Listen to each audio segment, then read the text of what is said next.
class 12. Again, welcome back to the online classes. The last class, I think I started the chapter on agriculture, and we discussed about the different types of agriculture, the importance of agriculture in India. So I think I had started with the problems of Indian agriculture. Okay, and if I'm not mistaken, I think I had already finished small and fragmented land holding, one of the major problems that has been faced by Indian agriculture. And let me again repeat it, small and fragmented land holding outer means, this is, this is one of the major problems that is being faced by Indian agriculture. And what do you mean by small and fragmented land holding outer means, and how does it create a problem to the Indian agriculture is that, fragmented land means land which has been cut into small divisions, okay, divided into small bits and pieces, okay. And the reason behind why this land has been divided into small bits and pieces is because in India we follow the law of inheritance, okay? And the law of inheritance outer means where the land that has been possessed by the farmers are being passed generation after generation, okay? And it's been divided among the children, it's distributed among the children. So since it's been passed generation after generation, the land has become smaller and smaller because it's been divided and distributed among the children. So the land that has been possessed by the farmers has become very, very small. Okay, and in that small plot of land, it's not possible for agriculture to be practiced on a larger scale. So that's one of the reasons behind why farmers mostly carry on with subsistence type of farming, where he is more involved in growing of agricultural crop for him and his family members. Okay, but now, since this creates a problem, now land has been fragmented, land has been small, and that small plot of land, large scale agriculture cannot be practiced, so production becomes very less in India. Okay, but now this problem has been solved. They are trying, not totally solved, but the government is trying to solve this problem, and this concept has already been adopted in agricultural states like Punjab, Haryana, and Uttar Pradesh, and all the states, and where much more importance has been given to agriculture, and agriculture really thrives. Okay, consolidation of land holding. Now this means that those fragmented lands, the land which has been divided into small bits and pieces, are being brought together. How they have been brought together is that they have started cooperative farmings, with the farmers possessing their own lands. Okay, the farmers have their own lands. 10 to 15 farmers comes together. They forms a cooperative society, okay? And when this 10 to 15 farmers come together, their land also comes together, okay? And then they carry on with the process of production and all that, okay? So when 15, 20 farmers coming together, the 15, 20 farmers' lands are also coming together, it's been consolidated. So they have a huge, vast acres of land. And in that vast acres of land, they are using, mechanization has been done, they are using manures and fertilizers and all that. So they are trying to increase the production.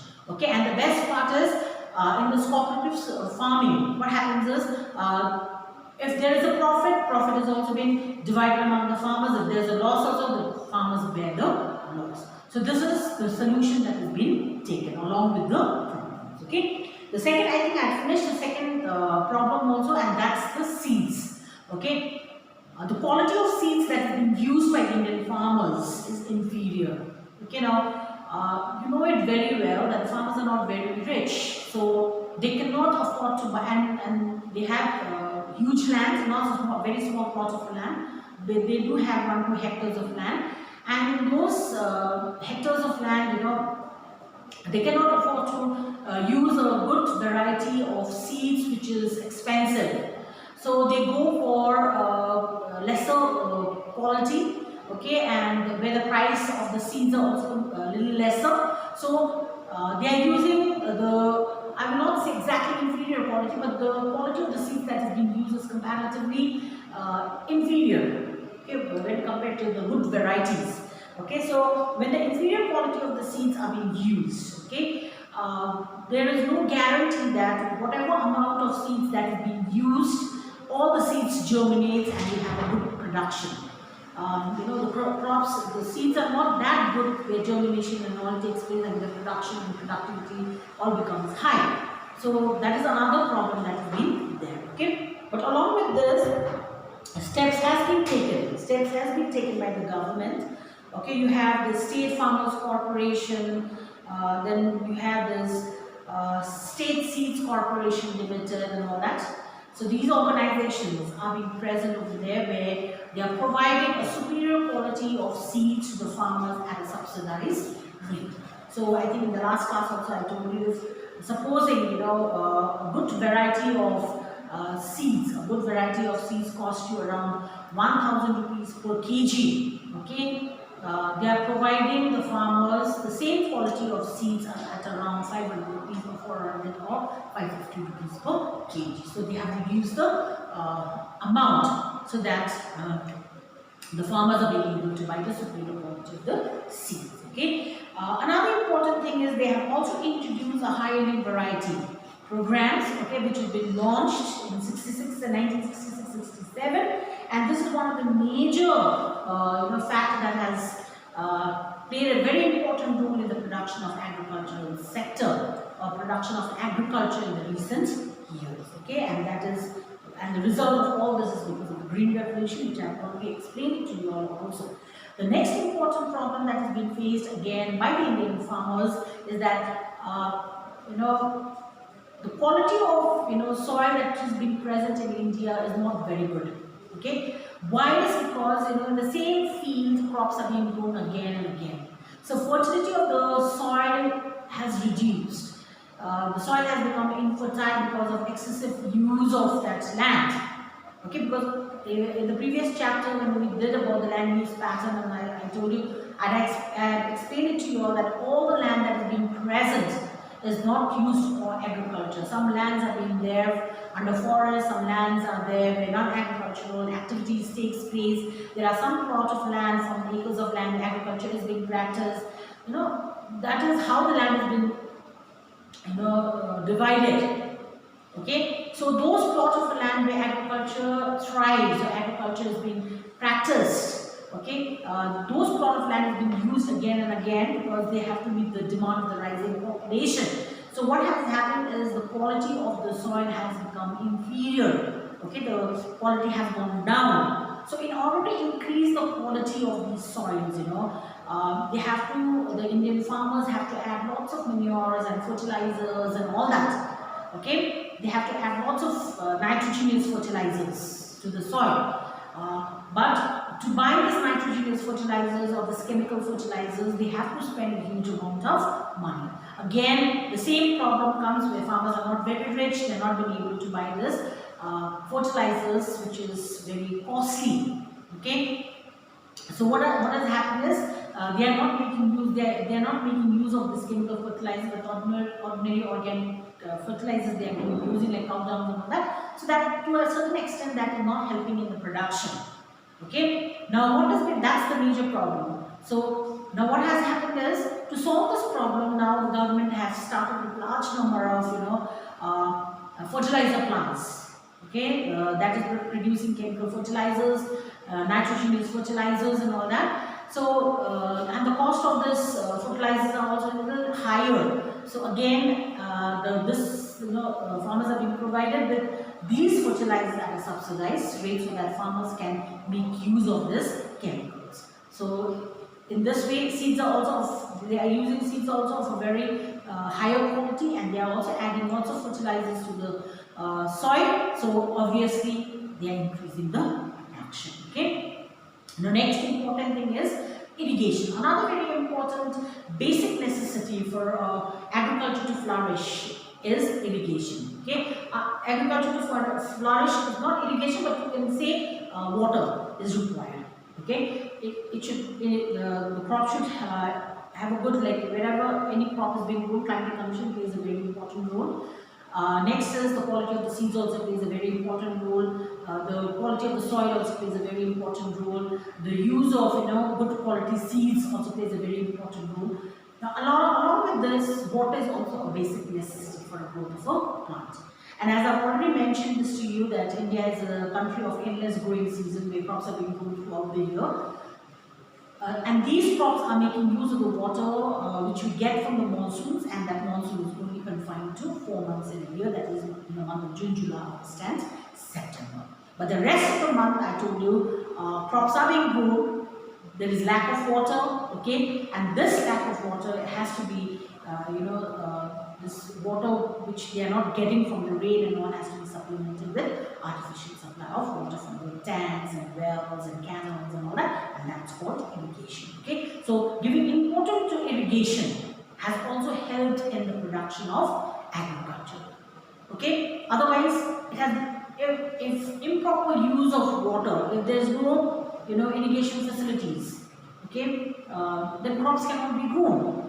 But the government has tried to introduce a lot of agricultural schemes, boring of the tube wells, digging of the wells, ordinary wells, then sprinkler irrigation, drip irrigation, the concept of using of sprinklers and drip irrigations, and a lot of perennial canals are being dug. Okay, so all these irrigation schemes are being introduced by the government.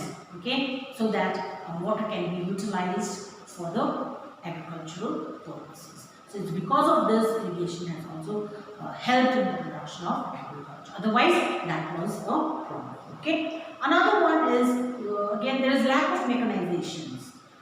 Okay, lack of mechanization also means one of the reasons behind why productivity of agriculture is still low in India when compared to other European nations or other developed countries in the world is that the farmers in India are still orthodox. Okay, they still follow traditional methods of agriculture. They don't want to bring about changes. The implements, the tools that have been used by these farmers are still old. Okay, there is, in other words, we can say there's lack of mechanizations. Machines are not being used today. If you go to agricultural countries in the world where you have huge acres of land and all that, hardly you find people working in it. Okay, you find huge, vast acres of land is being present over there, and there are just few people operating different kinds of machines, and the work is being done by the machines. So the consumption of time is also very less, production also becomes very high. So this is lacking in India. Okay, and the step that has been taken. Okay, so India has also, the government has also tried to introduce the use of machines in our country. Okay, and states like Punjab, Haryana and all, they have started with this farm mechanizations. So if you go to Punjab, if you go to states like Haryana and all, you'll find huge acres of land where tractors are being used. There's no more of animals being plowing the fields and all, and you'll find tractors, and you'll not find plenty of workers, the laborers, farmers cutting down or harvesting the crops and all that. You'll find machines like harvesters, so that is how mechanization has also helped in agriculture. Okay, so but then now remember this was a problem. Use of mechanization was not there. Okay, but now introduction of these machines has helped it. Now what has made it possible for the farmers to make use of machines? Again the government has taken the step of providing the machines to the farmers again at a subsidized rate. So they are providing with 25% discount or 50% discount in the price of these machines and all that, so that farmers are being able to. And the best thing is today, the farmers do not have to depend on money lenders and all. You have agricultural banks, credit, all this they get it from the banks. Agricultural credit facilities are being provided, so they can get loans from these banks and all that. So with that money they can easily buy those machines. Okay, so this is the step that is being taken by the government. Okay, another important problem, okay, which is commonly experienced by the Indian farmers is soil erosion. Okay, and soil erosion is removal of the topmost layer of the soil. It is because of the wind, the water and all that, like heavy showers of rainfall will also lead to soil erosion. Sometimes deforestation is being done, that is also leading to soil erosion. Sometimes because of the rising population, construction work and urbanization and all are taking place where the land is being cleared for construction of roads and buildings and all that. So all that is leading to soil erosion. So when the topmost layer of the soil is being washed away by water, it is not possible for agriculture to be practiced. Because remember, for the formation of the soil, it takes a very, very long time, and the most fertile layer of the soil is the topsoil. Okay, it takes a very long time for the soil to become fertile, but it just takes few seconds for the soil to get easily eroded. Okay. Another important thing, agricultural marketing and inadequate facilities is also one of the major problems that is being faced by Indian agriculture. Like for example, once like in the village areas, okay, in the rural areas where agriculture is being practiced, now it's not a small acres of land where when our farmers grow crops, it's not that small acres of land. They just get around 10 to 15, bags of agricultural commodities like rice or wheat and all that. The harvest is huge.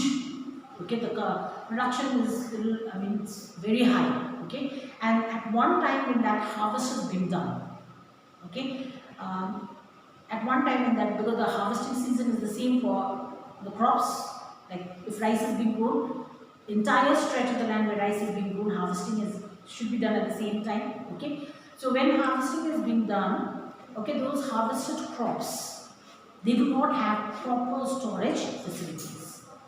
The proper storage facilities mean they should have huge godowns. Okay, infrastructural development has to take place. They should have warehouses or huge godowns and all that. They can store those grains properly. But these type of facilities are not there. So now what happens is most of the crops are being destroyed. Sometimes they have to place it in an open area. Okay, and so sometimes because of these factors, the crops gets destroyed. Or sometimes they are being attacked by rodents and rats and all that. So that way also crops gets destroyed. Okay, so proper storage facilities is one of the major problems, along with marketing. Marketing also plays a very, very important role. Like, once the crop has been harvested, wherever that crop has been growing, very close to it, the market for that commodity should be there. Like for example, if for cotton textile, like if they have a cotton growing area, okay, now cotton growing area, supposing like in states like Maharashtra and Gujarat, that these are the two important cotton growing areas. Once the cotton has been grown in that area, the neighboring region only, that state that state only consumes all the cotton that has been produced in that agricultural fields. Okay, but supposing if cotton has been grown in this area, take example, cotton has been grown in the foothills of the Himalayas. Supposing, I'm not telling you the cotton grows here, I'm just giving you an example. So, supposing if cotton has been grown in these areas, okay. Now, once the cotton has been grown and harvested and it's kept, now we don't have a market for it. Okay, for the market, it has to go to Maharashtra, it has to go to Gujarat. So, taking the commodities, taking this raw material there's going to be a great loss. Understood? So, that is what I'm trying to say, that marketing is also very, very important. Okay, so marketing as well as inadequate storage facility was creating a problem to Indian agriculture, but this is also being solved. Okay, things are being taken into considerations. Infrastructural development in the villages is being taking places. Rural electrification is being done. They are serving the areas, they are serving the markets. So all these are being done. Okay, and another important thing is inadequate transport system. We do not have proper transport system because most of the commodities, that is being grown in the agricultural fields has to be taken to the mills or has to be taken to the factories to be processed.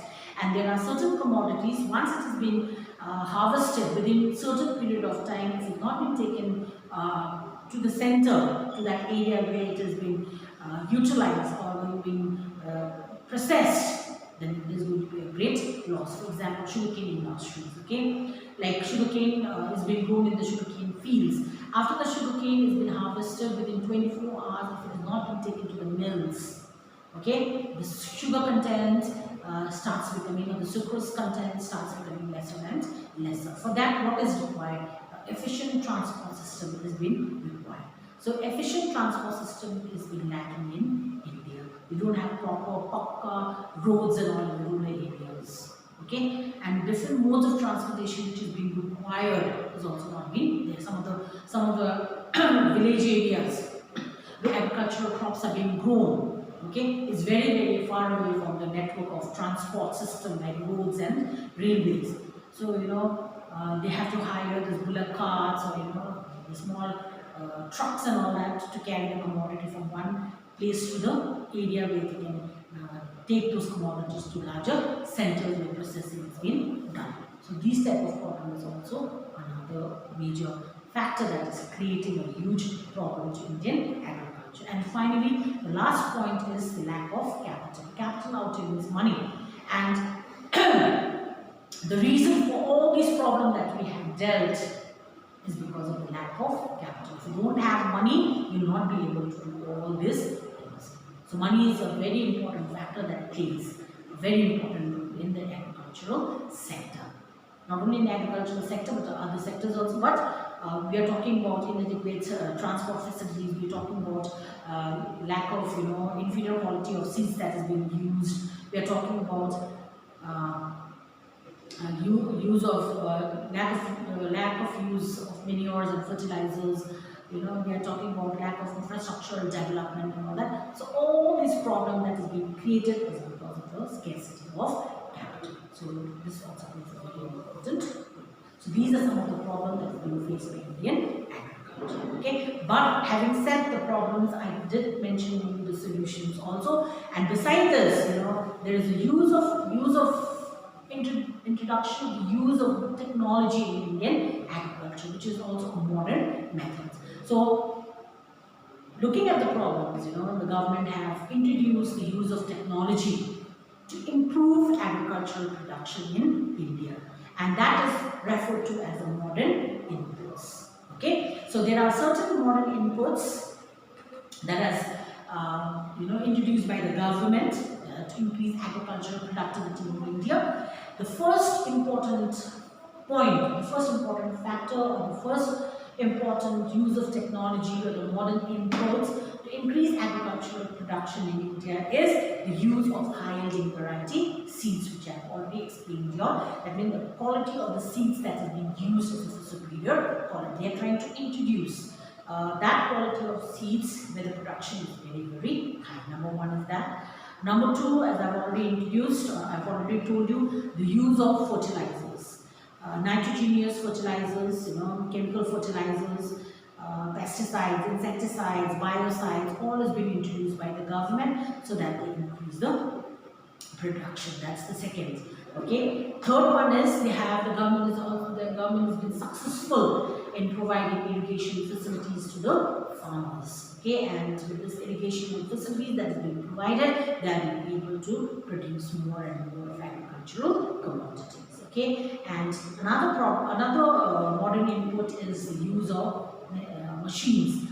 Farm mechanization is being done. That means they have introduced tractors and harvesters and threshers and all the steering machines and all this. So lots of machines are being used in the agricultural field, and that has also helped in the production of agricultural. But more than all this, the most important thing is that they have changed or they have shifted from subsistence farming to commercial farming. Okay, they have shifted subsistence farming to chemical farming. Now, please remember, this is one of the most important things that you have to remember, that from subsistence farming, one of the modern inputs of Indian agriculture, and it's because of this agriculture has really increased, is that they have changed, they have shifted from subsistence farming to commercial farming. That means in the very beginning, okay, for many years, the farmers were growing crop for him and his family members only. Okay, there was nothing extra. If anything extra, that was very less that was being sold in the market. But now this concept has changed. Now the farmers have concentrated, in the production of commodities for sale in the market, and that's called shifting or change from subsistence farming to commercial farming. So this is one of the most important factor, the modern input that we have, the use of technology or the modern inputs that we have used. That Means today, whatever is being produced by the farmers, not only for their own consumption, but mainly for sale in the market. And what has made it possible, this is important, what has made it possible for them to shift from subsistence to commercial farming is, again, the same point, using high-yielding variety seeds, using of irrigational facilities, using of chemical fertilizers, manures, insecticides, pesticides, okay, farm mechanizations. So all these factors has helped the farmers to shift from subsistence farming to commercial farming. So this is very, very important. Okay. So these are some of the modern inputs that has been introduced by the farmers to increase agricultural production in India. Okay. Now out here there are certain things. There's explanation on Green Revolution. You don't have to go through, but just remember one or two points which I'll tell you to underline it and put a tick mark or something like that. The first thing is the definition of Green Revolution, and I've told you Green Revolution is the change that has taken place in the field of agriculture is called Green Revolution. Okay. What are the impacts of the Green Revolution? Any two impact of the Green Revolution. Now, one, we can say it has helped in the production of agriculture, number one, and number two is the prosperity of the farmers. Since the production has increased, it has helped the farmers to prosper also. These are the two impacts. You don't have to remember, indicate just 2 points. Okay, problems. Now, problems of Green Revolution is that you have unemployment problem. Okay, because in most of the areas, like less laborers are being required. Most of the work is being done by mechanizations or farm mechanization is being there. Machines are being used and all that. Okay, and there is regional disparities also. That means there are some areas where production is high, there are some areas where production is low. So that is another major demerits of Green Revolution. And suggestions, two suggestions how you can improve. Okay, one is more crops can be grown. Okay, you can give the suggestions for increasing or for the stability of Green Revolution. That is, more crops can be grown. Okay, the same plot of land by crop combination and all that, rotation crops and all that. Another one is they can increase areas for irrigation. They can introduce more and more of irrigation patterns, and they can also increase the yields by using more of high-yielding variety seeds. Okay, so these are some of the suggestions. You don't have to go into detail. You can just go through the two points out here. Demerits. Okay, the impact of Green Revolution. Okay, and what is the definition of a Green Revolution? Okay, so with this, I think I conclude the chapter. The topic. In the next topic, I'm going to start with the second Green Revolution and the two important agricultural crops that is in your syllabus, and that is wheat